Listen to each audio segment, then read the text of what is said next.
오늘은 중국 역사상 가장 논란이 많은 인물 중 하나인 여태후에 대해 이야기해보려고 합니다.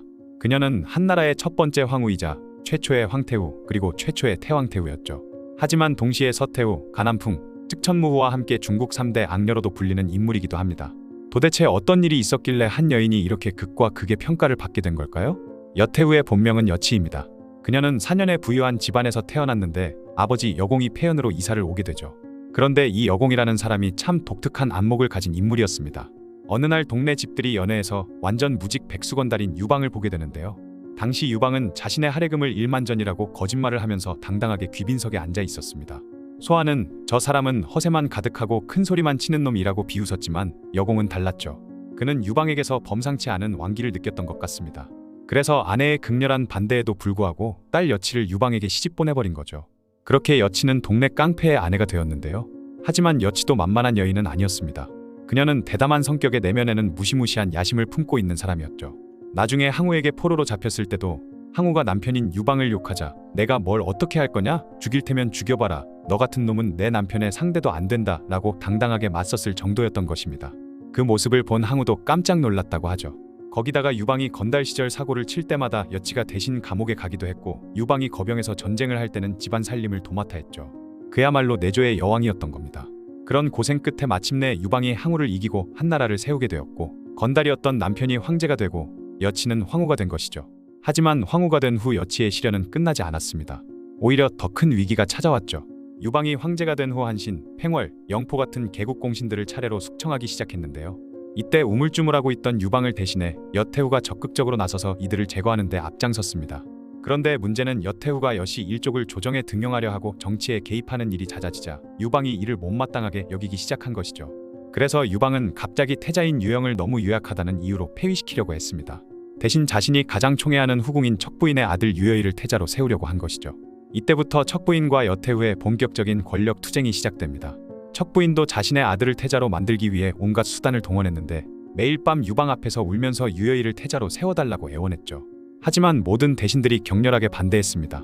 특히 주창, 숙선통 같은 대신들은 진나라의 이세왕제 호해가 어떻게 나라를 망쳤는지 잊으셨습니까? 라며 강하게 반발했죠. 그들이 반대한 이유는 단순했습니다. 이미 정통성이 확실한 적장자 유영을 놔두고 일개 후궁의 서자를 태자로 삼는 것은 나라의 기강을 흔드는 일이었기 때문이죠. 여태후도 이 상황을 그냥 두고 볼 수는 없었습니다. 장량의 조언을 받아 상산사오라는 당대의 명사들을 데려와 태자 유영을 지지하게 만들었죠. 유방이 불러도 오지 않던 이 명사들이 태자를 따르는 것을 보고 유방은 마침내 태자 폐위를 포기했습니다. 대신 유여이를 조왕으로 봉해서 척부인과 함께 다른 지방으로 보냈죠. 만약 척부인의 아들이 태자가 되었다면 유방이 죽은 후 여태후와 유영은 죽은 목숨이나 다름없었을 겁니다. 그렇기 때문에 여태후는 자신과 아들에게 해를 끼치려 했던 척부인에 대해 엄청난 복수심을 품게 되었죠. 시간이 흘러 유방이 세상을 떠나고 아들 해제가 즉위하자 여태후는 한나라에서 가장 큰 권력을 갖게 되었습니다. 그리고 드디어 그 무서운 복수가 시작되었죠. 여태후는 먼저 척부인을 불러들여 머리카락을 자르고 목과 발목에 쇠고랑을 채웠습니다. 그리고 궁녀들을 가두는 감옥에 감금시켜 하루 종일 쌀을 찢는 형벌을 내렸죠. 동시에 척부인의 아들인 조왕 유여이도 장안으로 불러들일 계획을 세웠습니다. 그러자 조나라 재상 주창이 3번이나 소환 명령을 거부했지만 여태후는 주창부터 소환해서 제거한 후 결국 유여이를 장안으로 오게 만들었죠. 이때 인자한 성격의 해제는 어머니의 속셈을 눈치채고 이복 동생 유여이를 보호하려고 애썼습니다. 항상 함께 잠자리를 하고 식사도 같이 하면서 자신의 곁에서 떨어뜨리지 않았죠. 하지만 어느 날 아침 해제가 활쏘기를 하러 일찍 나간 사이에 유여이는 독살당하고 말았습니다. 아들이 죽었다는 소식을 들은 척부인은 여태후에 대한 온갖 저주의 말을 쏟아냈죠. 그 말이 여태후의 귀에 들어가자 여태후는 완전히 이성을 잃었고 그리고 중국 역사상 가장 잔혹한 복수를 시작했습니다. 여태후는 척부인을 산채로 팔과 다리를 자르고 눈을 뽑아버렸습니다. 그리고 음약이라는 독을 먹여 벙어리로 만든 다음 귀에 유황을 부어 귀머거리로 만들었죠. 그렇게 보지도 듣지도 말하지도 못하게 만든 후 돼지우리에 던져 넣었습니다. 이 사건이 바로 여태후의 인간돼지 사건인 것이죠. 야사에 따르면 척부인을 남자 죄수들이 있는 감옥에 던져 넣어 더욱 비참한 일을 당하게 했다고도 합니다. 또한 척부인이 눈이 멀기 전에 유여이의 시신을 가져와 보여주며 조롱했다고도 하죠. 그런데 여태후는 이해하기 힘든 이상한 짓도 하는데요. 이 끔찍한 광경을 자신의 아들인 해제에게까지 보여준 것입니다. 아마도 황제로서 강해지라는 의미였겠지만 결과는 참혹했죠. 그 처참한 모습을 본 해제는 그 자리에서 기절해버렸고 나중에 정신을 차린 해제는 어머니에게 이렇게 말했습니다. 사람이 되어서 이럴 수는 없습니다. 어머니의 아들인 저 또한 무슨 염치로 천하를 다스리겠습니까? 그 후 혜제는 정치에서 완전히 손을 떼고 술독에 빠져 살았으며 결국 23세의 젊은 나이에 세상을 떠나고 말았습니다. 어머니의 잔혹한 복수 때문에 엄청난 트라우마를 받은 거죠. 척부인은 인간돼지가 된 후 얼마나 살았는지 정확한 기록은 없지만 그 상태로는 오래 버틸 수 없었을 겁니다. 혜제가 죽은 후 어린 소재가 즉위했지만 실질적인 권력은 여태후가 쥐고 있었는데요. 이때부터 본격적인 여씨 천하가 시작되었죠. 여태후는 친족들인 여태, 여산, 여록 등에게 군권을 맡기고 조정의 핵심 자리를 여씨 일족으로 채웠습니다. 그리고 유방의 다른 아들들도 차례로 제거해 나갔는데 조왕 유우는 말 한 번 잘못했다가 잡혀서 굶어 죽었고 조공왕 유해는 여씨 왕비가 다른 여자를 독살하자 상심해서 스스로 목숨을 끊기까지 했죠. 여태후의 주무기는 짐주라는 독이 든 술이었는데 이것은 독살을 먹고 사는 짐새의 깃털로 담근 술이었습니다. 과거에 여태후는 제왕 유비도 이 짐주로 해치려 했지만 혜제가 그 잔을 마시려고 하자 여태후가 무시무시한 속도로 잔을 엎어버렸다고 하죠. 구사일생으로 목숨을 건진 유비는 여태후의 딸인 노원공주에게 자신의 영지를 넘겨주는 것으로 위기를 모면했죠. 결국 유방의 아들들 중에서 대왕 유왕과 회남왕 유장만이 멀쩡할 수 있었습니다. 여태후는 비록 잔인한 복수극을 하고 여씨 일족들만 조정을 가득 채우며 악질적인 행동을 하긴 했지만 그래도 정치는 잘해서 백성들은 먹고 살만했다는 말이 있는데요. 특히 대외 관계에서는 참담한 굴욕을 당했죠. 당시 한나라는 초안대전의 후유증으로 국력이 바닥을 치고 있었습니다. 장수가 탈 말이 없어서 서로 대신했다는 기록이 있을 정도였죠. 그런 상황에서 흉노의 선우 묵특이 여태후에게 이런 편지를 보냈습니다. 나는 외로운 군주로서 습한 늪지에서 태어나 소와 말이 가득한 들판에서 자랐소. 이제 그대도 홀로 되어 외롭게 지내고 있는데 우리 두 사람이 모두 즐겁지 않으니 각자 갖고 있는 것으로 서로의 없는 것을 메워보면 어떻겠소?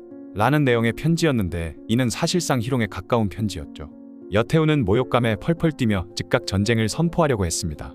번쾌도 저에게 10만 명의 군대만 주시면 흉노를 쓸어버리겠습니다 라고 호언장담했죠. 하지만 개포만이 혼자 나서서 이렇게 말했습니다. 번쾌를 참아십시오. 선왕제조차 40만 명이 넘는 병력을 이끌고도 겨우 살아왔는데 번쾌가 혼자서 뭘 할 수 있습니까? 결국 여태후는 현실을 인정하고 굴욕적인 답장을 보낼 수밖에 없었습니다. 저는 이제 늙어서 기력이 쇠하고 머리카락과 이도 다 빠졌으며 걸음걸이도 불안합니다. 폐하께서 누군가의 말을 잘못 들으신 듯한데 저와 같이 지내봐야 공연히 힘드시기만 할 것입니다. 라는 치욕적인 회신을 보내는 것으로 사태를 마무리했죠. 어쨌든 강력한 권세를 누리던 여태후도 결국 사람이었는데요. 말년에 건강이 악화되기 시작했고 죽음의 전조도 심상치 않았다고 하죠. 사기에 따르면 갑자기 나타난 푸른 개 같은 괴물이 여태후의 겨드랑이를 치고 갔다고 합니다. 주변 사람들은 아무도 그 괴물을 보지 못했고 오직 여태후만 봤죠. 기이한 일을 겪은 여태후는 곧장 점을 쳐보니 죽은 조왕 유여이가 복수하고 있다는 점괘가 나왔다고 합니다. 그렇게 나날이 여태후의 상태는 악화되어갔고 자신이 죽으면 대신들이 반란을 일으킬 것을 알고 있었던 여태후는 조카 여록에게 북군을, 여산에게 남군을 맡기며 내 장래를 미루고 군사를 동원해 황제를 사수하라는 유지를 남기고 기원전 180년 세상을 떠나게 되었죠. 여태후가 세상을 떠나자 그녀의 생각대로 제왕 유양이 군사를 이끌고 서진했고 장안에서는 대신들이 여씨를 제거할 기회를 노리고 있었습니다. 태위 주발은 교묘한 계략을 써서 여록으로부터 병권을 빼앗았죠. 여씨를 따를 자는 오른쪽으로 어깨를 보이고 유씨를 따를 자는 왼쪽 어깨를 보이라고 명령하자 모든 장병들이 왼쪽 어깨를 드러냈습니다. 결국 유장이 여산을 화장실에서 찾아내 목숨을 빼앗고 이후 여씨 일족은 모조리 숙청당했습니다. 여록이 제일 먼저 참수당했고 번쾌의 아내인 여수도 맞아 세상을 떠났죠. 그렇게 오랜 기간 한나라를 지배해오던 여씨 천하는 막을 내렸습니다. 사마천은 여태후가 한나라를 지배했던 시절을 이렇게 평가했는데요. 형벌을 시행하는 일이 드물었고 죄인도 적어서 치안이 좋았으며 백성들이 농사일에만 힘쓰니 입고 먹는 것이 갈수록 넉넉해지는 태평성대였다. 지배층 내부에서는 피비린내 나는 권력 투쟁이 계속되었지만 백성들의 삶은 평안했다는 거죠. 하지만 그녀의 잔혹함, 특히 인간돼지 사건은 후대에 큰 충격을 주었습니다. 심지어 후한의 광무제는 여태후의 시호를 박탈하고 한문제의 어머니인 박태후에게 그 시호를 주었을 정도였죠. 여태후는 권력을 얻기 위해 모든 것을 희생했지만 결국 자신의 아들마저 망가뜨리고 여씨 일족 전체를 멸망으로 이끈 비극적인 인물입니다. 그녀의 이야기는 권력욕이 어떻게 한 사람을 그리고 한 가문을 파멸로 이끌 수 있는지를 보여주는 교훈적인 사례라고 할 수 있겠죠.